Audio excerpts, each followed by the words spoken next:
Marilah kita berdoa. Damai sejahtera Allah yang melampaui segala akal, itulah yang memelihara hati dan pikiranmu di dalam Kristus Yesus Tuhan kita. Amin. Khotbah Jumat Agung 18 April 2025 dengan perikop Yesus menyerahkan nyawanya. Marilah kita terlebih dahulu membaca firman Tuhan dalam Markus 15 ayat 33 sampai 41. Beginilah firman Tuhan.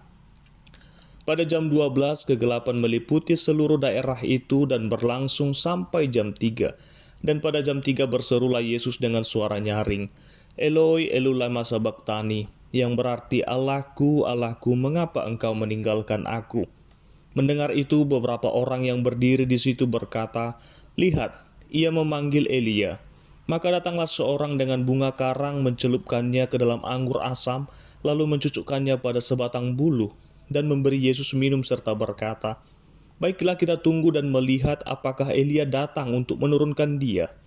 Lalu berserulah Yesus dengan suara nyaring dan menyerahkan nyawanya. Ketika itu tabir bait suci terbelah dua dari atas sampai ke bawah. Waktu kepala pasukan yang berdiri berhadapan dengan dia melihat matinya, demikian berkatalah ia, Sungguh orang ini adalah anak Allah.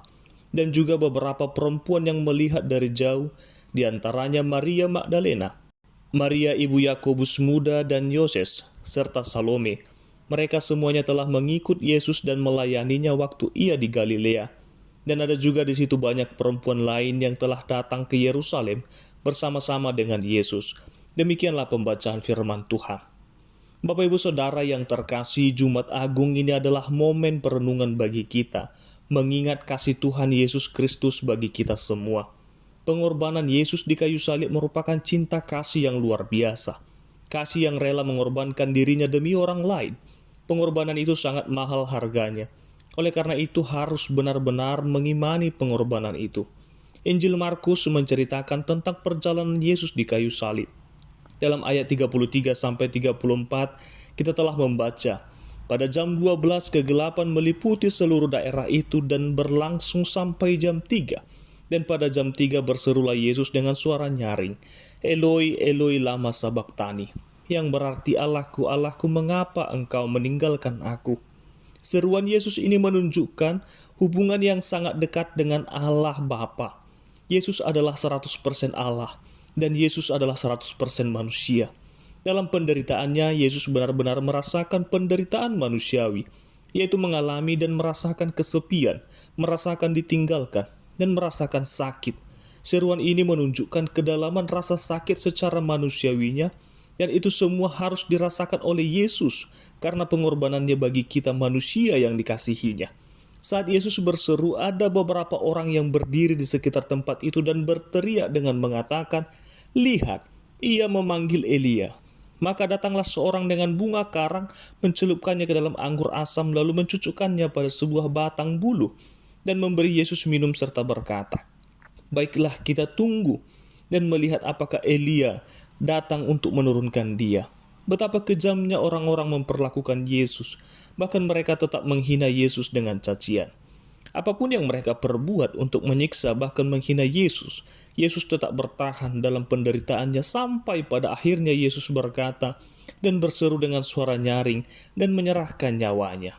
Dan pada saat itu juga tabir bait suci terbelah dua dari atas sampai ke bawah, yang melambangkan akses kepada Allah kini telah terbuka bagi semua orang. Karena Yesus telah menebus dosa manusia. Karena sebelumnya di dalam bait suci terdapat tempat kudus dan ruang maha kudus. Tabir yang terbelah dua ialah tabir yang memisahkan tempat kudus. Dan yang dapat masuk ke dalam tempat itu hanyalah imam besar yang dilakukan sekali setahun. Dan tempat kudus hanya boleh dimasuki oleh orang Yahudi, karena mereka sangat menghormati tempat tersebut sebagai pusat ibadah mereka. Tetapi melalui kematian Yesus, tabir ini terbelah dua dari atas sampai ke bawah. Terbukanya tabir ini menandakan terbukanya sekat atau pemisah antara Allah dan manusia, sehingga terjadilah keselamatan bagi semua orang yang percaya. Dan pada waktu peristiwa itu terjadi, kepala pasukan yang berdiri berhadapan dengan dia berkata, Sungguh, orang ini adalah anak Allah. Hal yang membuat kepala pasukan ini mengakui Yesus sebagai anak Allah adalah karena seruan Yesus ketika menyerahkan nyawanya. Dan juga dia melihat bahwa peristiwa itu sangat menyedihkan karena Yesus menderita secara tidak adil dan bahkan harus dipersalahkan untuk banyak hal. Dalam peristiwa penyaliban Yesus, ada juga beberapa perempuan yang melihat dari jauh. Di antaranya Maria Magdalena, Maria ibu Yakobus muda, dan Yoses serta Salome. Mereka semuanya telah mengikut Yesus dan melayaninya waktu ia di Galilea. Dan ada juga di situ banyak perempuan lain yang telah datang ke Yerusalem bersama-sama dengan Yesus. Bapak Ibu Saudara yang terkasih, pengorbanan Yesus Kristus adalah peristiwa dan tanda penyelamatan bagi kita yang percaya. Setiap tahun kita mengenang melalui perayaan ibadat Jumat Agung. Marilah kita percaya bahwa keselamatan itu telah nyata dalam hidup kita dan keselamatan itu benar telah diberikan kepada kita. Sekarang menjadi pertanyaan besar bagi kita adalah, apakah kita mau percaya dan mau menerima keselamatan itu?